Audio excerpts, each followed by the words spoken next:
Pero todo este gran misterio del dolor y del sufrimiento, que pues ya sabemos tiene origen en el pecado original, en la separación del hombre al sustraerse de la voluntad de Dios.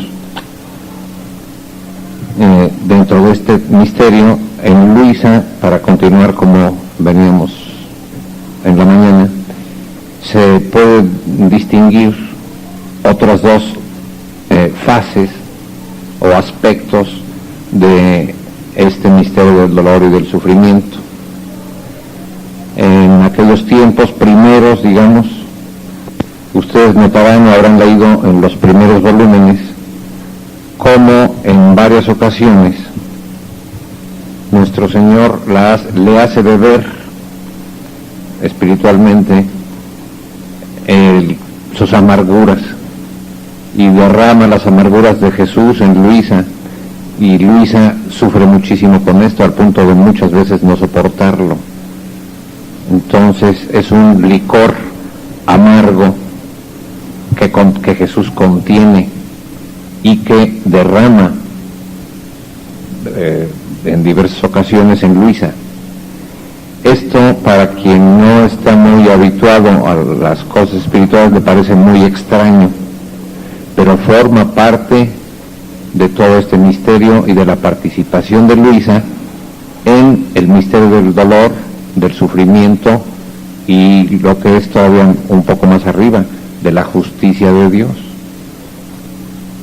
En la Biblia, en el Antiguo Testamento, hay varias citas muy interesantes que iluminan cómo funcionaba esto del derramamiento de las amarguras de Jesús en Luisa. Les voy a leer algunos trozos. Salmo 74. Porque en la mano del Señor hay un cáliz de vino espumoso, lleno de mixtura amarga, y de él vierte, de ese cáliz. Lo beberán hasta las heces todos los impíos de la tierra. Es este cáliz que hay en la mano del Señor de vino espumoso, es el cáliz de la justicia, que para la criatura pues es amargo, porque es consecuencia del pecado original que la criatura, que Dios quiera restablecer el orden por medio de hacer beber este vino espumoso y este cáliz amargo, que lo deberán beber hasta las heces todos los impíos de la tierra.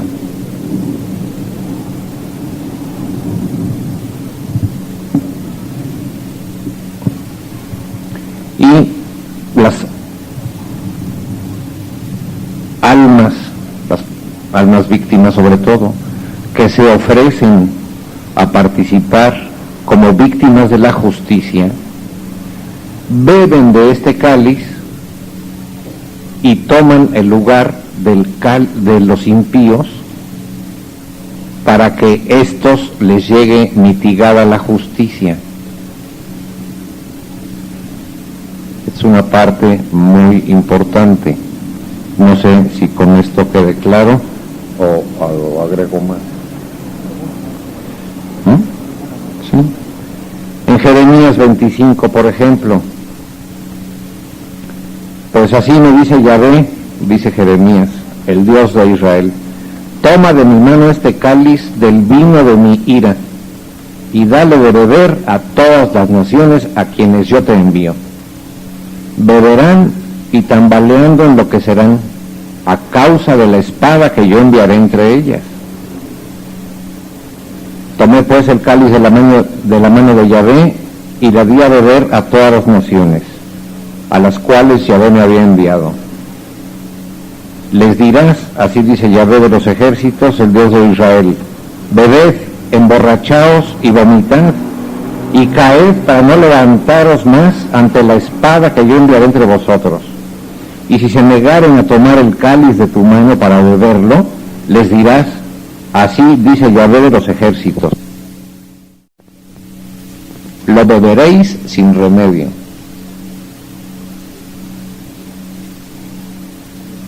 Las almas víctimas se ofrecen a beber este cáliz de las amarguras, que es una figura bíblica 100%. Y esto es una participación, pues, como almas víctimas, para que la justicia no se descargue sobre todos, sino sobre ellas.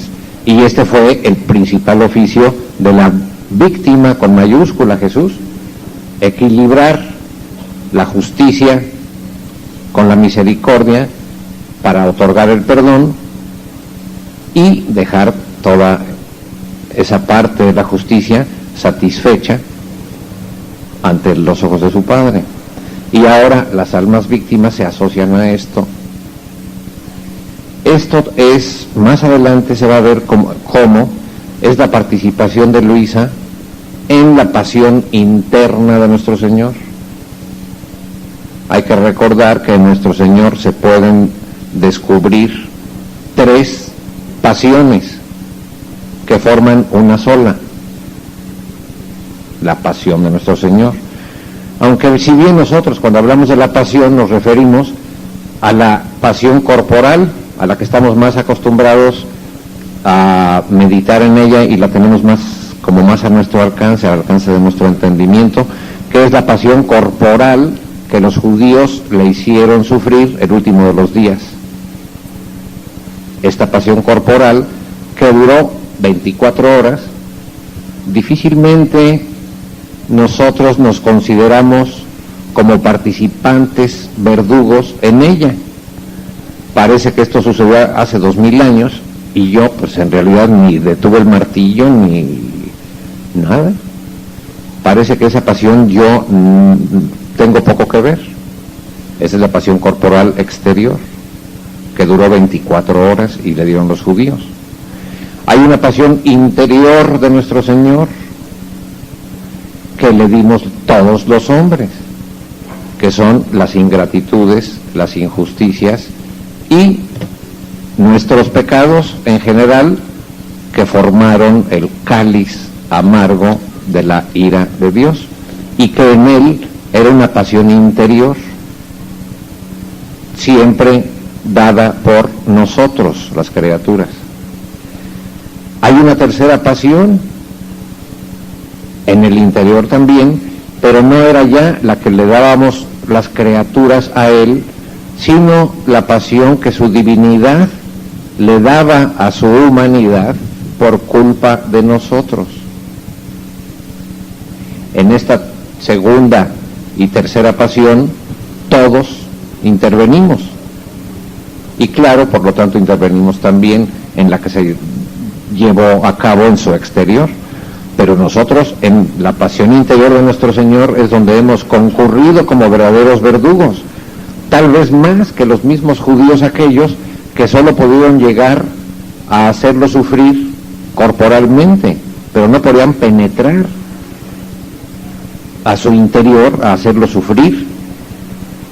En cambio, toda la humanidad, todos nosotros hemos podido entrar en su interior, pues desde el momento de la encarnación, y hacerle sufrir esta segunda y tercera pasión. Y esta segunda y tercera pasión no empezaron el Jueves Santo, empezaron desde el momento de la encarnación del Verbo. Bien, entonces, en Luisa se ve la tercera pasión es la que su divinidad hacía sufrir a su humanidad. Y aquí pues, teníamos que abundar muchísimo, tal vez no sea el momento, cómo obraba su divinidad en su humanidad, formando tantas muertes y tantas penas por cuantas criaturas habrían existido. Eso solo una potencia de voluntad divina podía hacérselo sufrir a su humanidad. Pero repito, de momento no nos detengamos aquí. Entonces, esa pena de Luisa de recibir como alma víctima el derramamiento del cáliz de la ira de Dios, era hacerla participar en su pasión más interior. Ahí ya no era los clavos en las manos o la coronación de espinas, que Luisa ciertamente también en muchas ocasiones sufría. Ahí era más en el interior, las amarguras del corazón de Jesús, las amarguras del cáliz de la ira de Dios que debíamos beber todos los impíos de la tierra, y que se le vierten en Luisa para ahorrárnoslo a todos nosotros. Estas almas son el apoyo de la justicia para que la justicia no se descargue sobre la humanidad. Y claro, en Luisa se da de manera perfecta esta repetición de Jesús, porque Luisa puede penetrar en el interior de Jesús y repetir lo del interior de Jesús.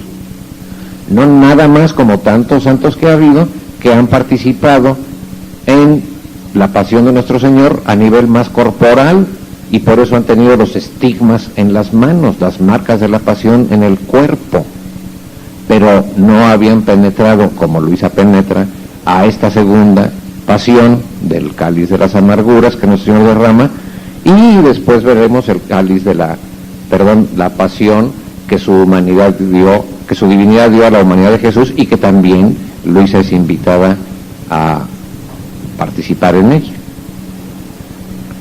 Bien, entonces este es otro gran aspecto que en los primeros volúmenes de Luisa se ve, ese recibir un cáliz de amargura y Jesús que continuamente derrama sus amarguras en ella. Otra gran pena de Luisa que le duró toda la vida y también fue una de las más dolorosas y que la hace participar en esta tercera pasión es la pena de la privación de la presencia sensible de Jesús, de la que siempre Luisa se está quejando. Casi no hay capítulo en que no empiece con ese grito de dolor, continuando mi habitual estado después de las penas de la privación, después de 3 días de privación de mi amable Jesús. Esa era una pena que le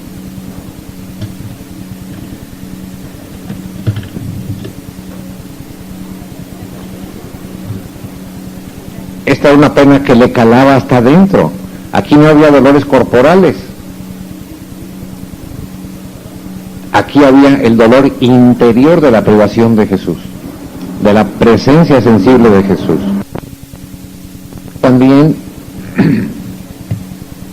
tiene muchas ramificaciones, pero en Luisa nosotros difícilmente podemos llegarla a comprender, porque ¿quién ha sentido esa pena así en realidad de la presencia sensible de Jesús? Como Luisa vemos que la siente toda su vida, hasta el punto que uno dice, bueno, qué exagerada. Pues no, porque lo que pasa es que nosotros no sentimos esa pena porque no tenemos en nosotros los ingredientes que la forman. ¿Y qué ingredientes son los que forman esta dolorosísima pena de la ausencia de Jesús, de la privación de Jesús? Primer ingrediente es haberlo conocido, amado, haber sentido su presencia,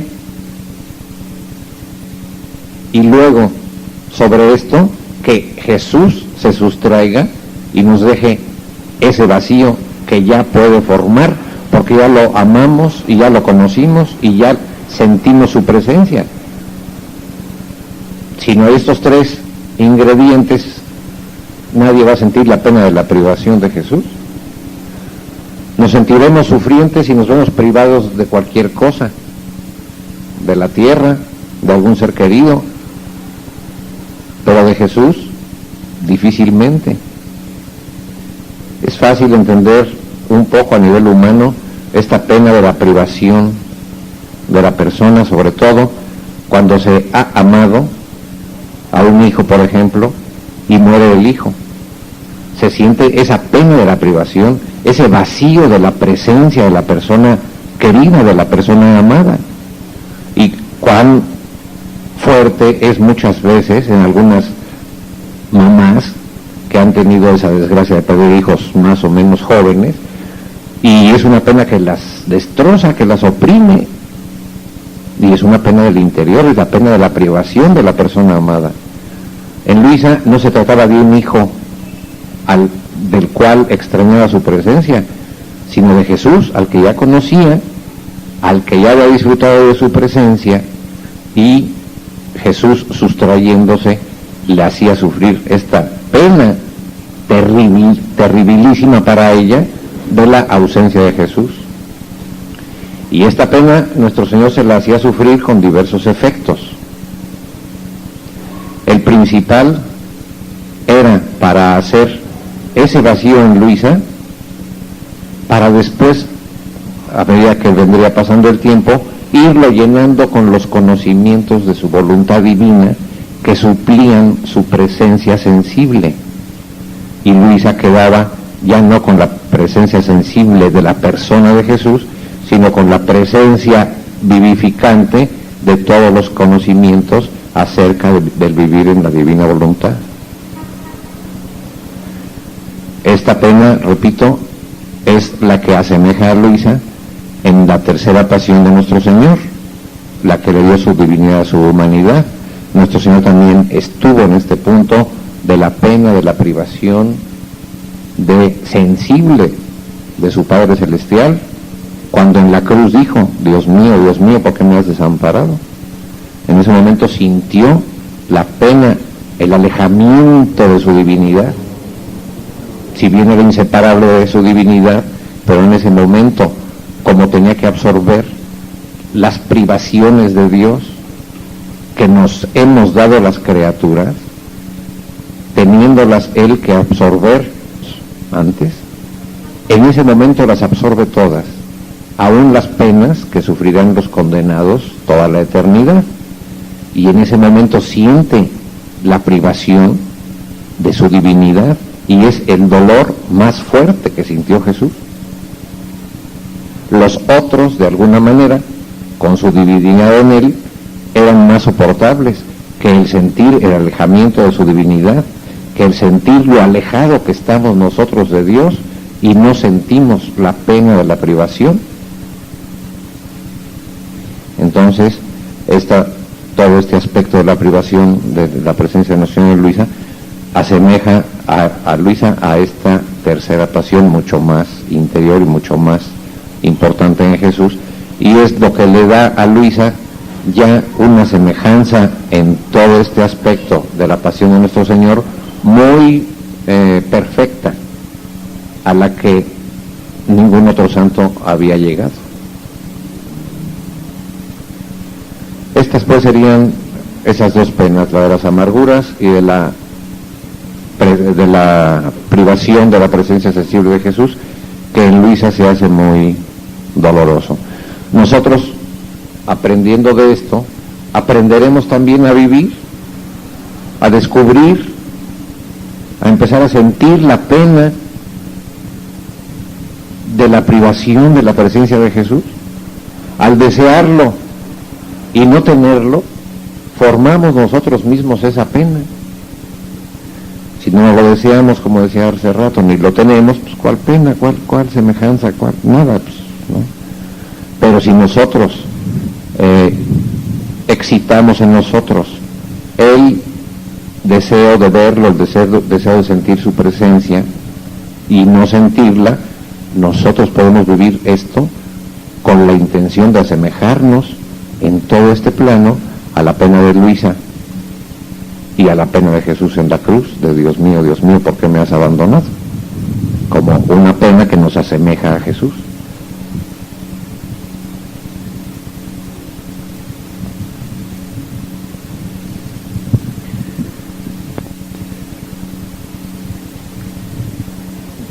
Y esta pena de la privación de Jesús en Luisa se va haciendo cada vez más intensa, En los primeros volúmenes, el volumen 12, por ejemplo, empieza Luis a decir que la pena de la privación es la pena de las almas del purgatorio. Luego dice, no, la pena de la privación de Jesús es más que de las almas del purgatorio. Dice, la pena, no, primero empieza a decir, la pena de la privación de Jesús es la pena más grande que hay en la tierra. Luego va diciendo, no, es más todavía, es como las del purgatorio. Y luego va diciendo, no, es más, es como la del infierno, porque se le va haciendo cada vez más, le va calando más. Hay un capítulo en el volumen 18 del 1 de noviembre de 25 que es bellísimo. No miento, es del 17. Es un poco largo, pero es así como la culminación en donde Luisa se abre extensamente sobre esta pena de la privación, y pues vamos a leer algunos elementos. Es un capítulo que casi es completamente escrito solo por Luisa y sus sentimientos. He pasado días amarguísimos privada de mi dulce Jesús. El pensamiento de no verlo más me martillaba mi pequeño corazón. Me sentía como sobre un yunque, recibiendo crueles golpes de martillo repetidamente. Ah, Jesús, me has puesto en un infierno viviente. Es más, mis penas superan las mismas penas infernales. Ay, los condenados no te aman. Y al faltarles el germen del amor, huyen de ti y no desean ni suspiran tus brazos. Además, sus penas serían más crueles con tu presencia. Un amor odiado no soporta la presencia de la persona que se odia. Por eso, para ellos es más soportable tu privación. Pero para mí, infeliz, es todo lo contrario. Yo te amo, siento el germen del amor hasta en mis huesos, en mis nervios, en la sangre. Ah, ¿no te acuerdas de que con haber vivido por más de 40 años juntos, tú me llenabas de ti los huesos, los nervios, la sangre, toda yo misma? Yo sentía que era para ti una vestidura que te cubría y que te ocultaba en mí. Y ahora, privada de ti, me siento vacía de todo. Así que mis huesos gritan, mis nervios, mi sangre, todos gritan que quieren a aquel que los llenaba. Así que dentro de mí hay un grito continuo que me lacera, que me desgarra, que me traspasa, que te quiere a ti para que llenes mi vida. ¿Ves entonces cuántos dolores crueles sufre mi pobre existencia? Ah, en el infierno no hay estas penas tan atroces, estas laceraciones tan crueles, este vacío de un Dios poseído y amado. Ah, Jesús, vuelve a quien te ama, retorna a la infeliz de las infelices, pero hecha infeliz solo por causa tuya. Aquí ya se le está pasando la mano. Ah, Jesús, vuelve a quien te ama, retorna a la infeliz de las infelices, pero hecha infeliz solo por causa tuya. Ah, lo puedo decir, tú solo me has hecho infeliz, otra infelicidad no conozco. Y mientras nadaba en el mar amargo de la privación de mi Jesús, me puse a considerar las penas del corazón de Jesús para hacer una comparación de mis penas con las suyas. Pero mis penas entonces más se recrudecían, pues pensaba entre mí que mis penas superaban a las de mi Jesús.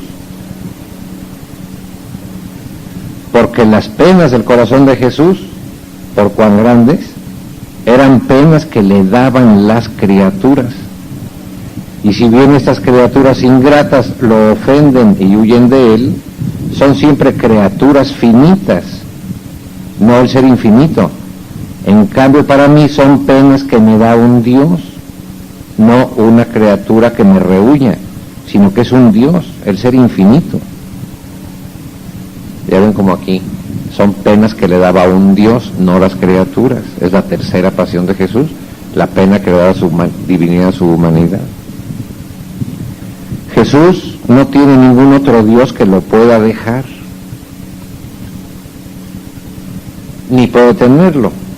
Por lo tanto, no puede sufrir la pena que rebasa todas las penas, el estar privado de un Dios. Mi pena de estar privado de un Dios es grande, es infinita, por cuanto grande e infinito es Dios. El corazón traspasado de Jesús no sufrió esta pena, y le falta la laceración de la pena de la privación divina a su corazón traspasado. Además, por cuanto las criaturas le den penas, mi Jesús no pierde jamás su soberanía, su dominio, aun sobre aquellos mismos que lo ofenden, ni lo empequeñecen, ni lo decoloran. Nada pierde de lo que es, siempre queda dominante sobre todo. Es siempre el ser eterno, inmenso, infinito, amable y adorable. En cambio, yo no tengo soberanía ni dominio, y con el estar privado de Jesús, me empequeñezco, me decoloro, siento que termino en la nada, me hago nauseabunda e insoportable aún a mí misma. ¿Ves entonces, oh Jesús, cómo mis penas son más grandes que las tuyas? Tú sabes las penas que te dan las criaturas, pero no sabes las penas que puede dar un Dios, ni cuánto pesa tu privación.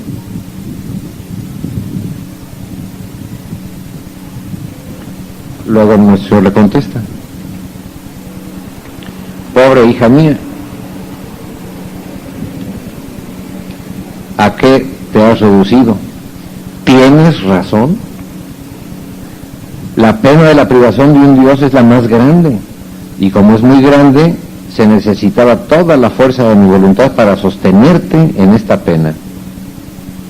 Pero tú no sabes lo que significa sufrir en mi voluntad. Por todas partes está mi voluntad, y por todas partes corría tu pena, en la tierra, en el cielo, en los santos, en los ángeles. Y al llegarles a todos se ponían en acto de mirarte y de querer ayudarte. Así que todos estaban atentos a ti. Y si en el paraíso se podía sufrir penas, tus penas habrían cambiado en dolor todos sus gozos y toda su felicidad. Pero como no son capaces de penar o sufrir, todos imploraban gracias en correspondencia de la pena tan grande que sufrías. Por eso las penas del alma que vive en mi voluntad son la cruz de todos, que da satisfacción por todos y convierte en rocío celestial el furor de la justicia divina. Por eso ten ánimo y no quieras jamás salir de mi voluntad. Bueno, pues así sentía Luisa la pena de la privación. Y esto que nuestro Señor le responde, pues ya es una respuesta de volumen 17, donde le enseña cómo se vive esta pena y los efectos que produce, tanto en el alma como en la divina voluntad. 17. Es junio 17, sí, es cierto, sí. Entonces, pues resumiendo, creo que ya se terminó el tiempo de esto. Resumiendo esta pena de la privación de Luisa, que empieza como la pena más terrible que se puede sufrir en la tierra, vean hasta dónde la hace llegar nuestro Señor, a hacerla entender y hacerle sentir que es la pena peor que lo que sufren los condenados en el infierno. Y esto con los efectos que señalamos ya, y con este otro, el aprender a sufrir en la divina voluntad, y como nuestro sufrimiento, aunque no sea la dolorosísima pena de la privación, sino simplemente la voluntad de querer sufrirla, puede hacer los mismos oficios que hizo esta pena de Luisa, sentida hasta el fondo del corazón. Antes de leer, quisiera yo también hacer esta anotación, que tal vez ya la hicimos en alguna otra ocasión. Después de leer todo este aspecto del sufrimiento de Luisa y de la pena de la privación, y como hacíamos anteriormente, nos confrontamos con esta vida de Luisa y quedamos muy alejados de ella, porque, como decíamos también, en nosotros no se ha formado esas inmensas penas que ni siquiera alcanzamos a comprender del todo. Entonces, es muy importante entender que todo este sufrimiento tan grande de Luisa y toda esta dimensión tan profunda, en ella se daba con mucho sufrimiento, porque ella tenía que formar en ella toda esta obra que ya después desemboca en el vivir en la divina voluntad. Con mucha frecuencia hacen preguntas de que, como nosotros no hemos pasado esos sufrimientos, no hemos sentido esas penas, el vivir en la divina voluntad nos queda demasiado lejos todavía. Pero no es así. Luisa, como primera y como cabeza de la misión, tenía que sufrir todo para formar en ella el reino y después poder comunicarlo a los demás. Sucede igual que con Jesús. Para recibir todos los bienes de la redención, no necesitamos pasar por donde Jesús pasó. Jesús tuvo que pasar por ahí, toda su pasión que ya examinamos, para formar en él el reino de la redención y poder darlo a los demás. A nadie se le ocurre que para recibir el perdón de los pecados, por cada pecado tiene que ser crucificado y flagelado y corona de espinas. No, eso ya se formó en Jesús para que por parte nuestra nomás digamos, perdóname, y el perdón obtenido por Jesús y formado en su humanidad por todos esos dolores se nos comunique a nosotros.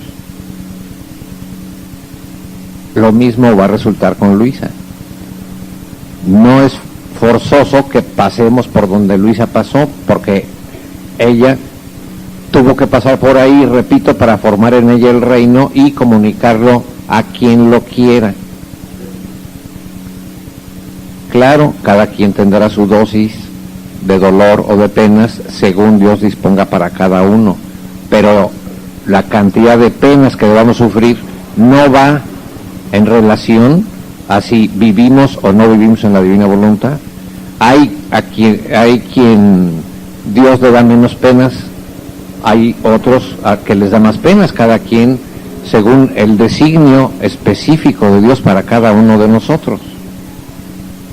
Pero todo este campo, pues, de sufrimientos de Luisa tan tremendos, es para ganarnos, para arrebatarle Luisa a nuestro Señor el reino de su voluntad y dejarlo a disposición de nosotros si queremos.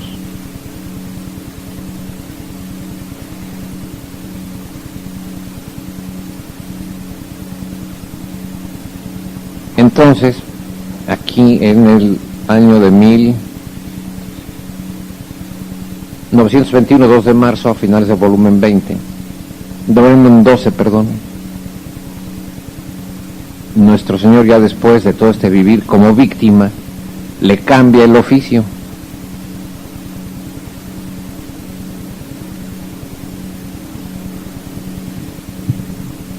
Y le dice: hija mía, elévate, ven en mi voluntad. Te he elegido entre millones y millones a fin de que mi querer tenga pleno cumplimiento en ti y seas cual iris de paz que con sus 7 colores atraiga a los demás a hacer vida en mi voluntad. Por eso, hagamos a un lado la tierra. Hasta ahora te he tenido junto conmigo para aplacar mi justicia y para impedir que los castigos más duros llovieran sobre la tierra. Ahí está el oficio de víctima bien clarito. Te he tenido junto conmigo para aplacar mi justicia y para impedir que los castigos más duros llovieran sobre la tierra. Ahora, la corriente de la maldad humana dejémosla correr, porque ahora quiero que tú, juntamente conmigo en mi querer, te ocupes ya en preparar la hora de mi voluntad. Y conforme te vayas adentrando en los caminos de mi querer, se formará el arco iris de paz, que será el anillo de reunión entre la voluntad divina y la voluntad humana, del que tendrá vida mi voluntad en la tierra, y tendrá principio el cumplimiento de mi oración y de toda la Iglesia. Venga tu reino, hágase tu voluntad, como en el cielo, así en la tierra. Bien clarito. La maldad de la criatura, ahora dejémosla correr. Ahora quiero preparar contigo la era de mi voluntad, la hora de mi voluntad, el reino como en el cielo, en la tierra. Entonces aquí ya Luisa, en cuanto se empieza a adentrar allá, es como si nosotros fuéramos detrás de ella, sin tener que sufrir lo que ella sufrió, como si lo sufriéramos nosotros, porque todo está también en la voluntad de cada criatura. Así como decíamos que para recibir los bienes de la redención basta que la criatura quiera, así vamos ahora a entrar en este mismo sistema de Dios, en que Dios hace una obra en una criatura para darla a los demás, y que pueden tomarla los que quieran.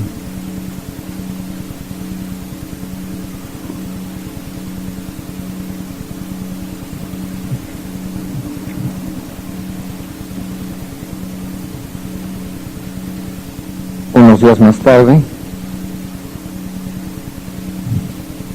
querida mía, hasta ahora has ocupado el oficio de víctima tomado por mí, que tuve mi humanidad en la tierra.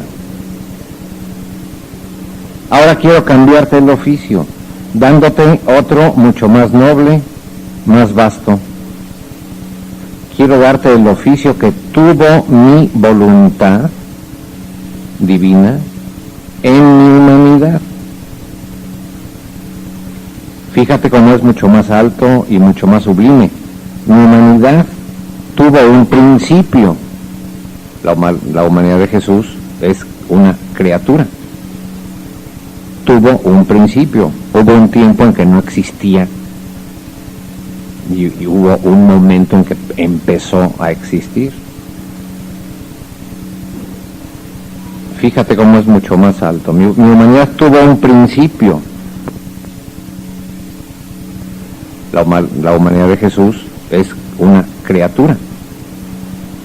Tuvo un principio. Hubo un tiempo en que no existía y hubo un momento en que empezó a existir. Fíjate cómo es mucho más alto. Mi humanidad tuvo un principio. Mi voluntad es eterna.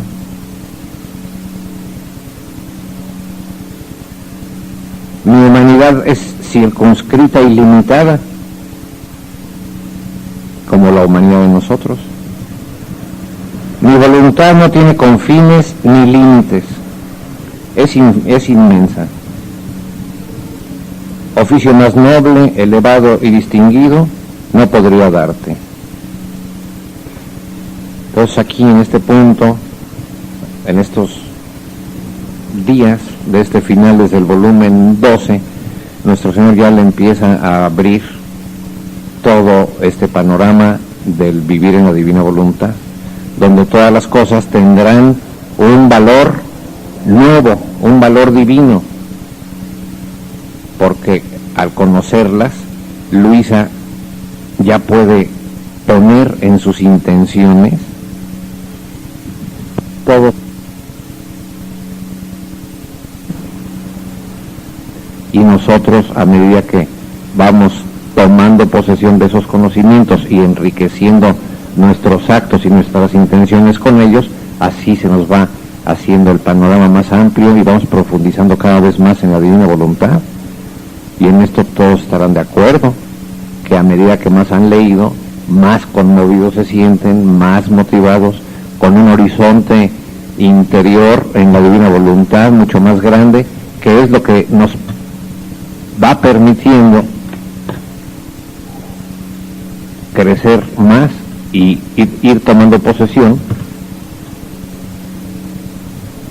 de todos los los bienes que esta voluntad divina quiere comunicarnos. Entonces, a partir de esta etapa, de estos capítulos, nuestro Señor ya la introduce directamente al preparar el reino de la divina voluntad en ella, y aquí estaríamos al final del volumen 12. Ya 13, 14, 15, 16, etcétera, es exclusivamente para enseñarla a vivir en la divina voluntad, y ese oficio de víctima no es que lo suprima, queda incluido en todo lo demás que Luisa va a hacer en su vida, pero ya no como objetivo principal o como oficio principal, sino tendrá un oficio superior que abarca al oficio interior.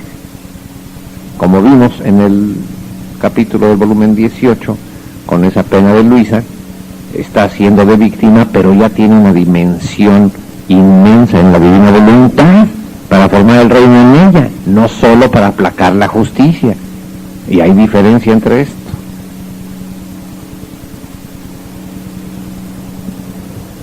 Yo diría que a partir de aquí ya se puede tener un panorama más claro de qué es vivir en la divina voluntad, o por lo menos cómo vivir en la divina voluntad Jesús y Luisa. Jesús cuando habló de las tres pasiones, con su divinidad obrante en él, y Luisa cómo fue caminando para ir cada vez más al interior de nuestro Señor a conocer todo este vivir en la divina voluntad, que pues ahora será lo que continuará, con lo que continuaremos.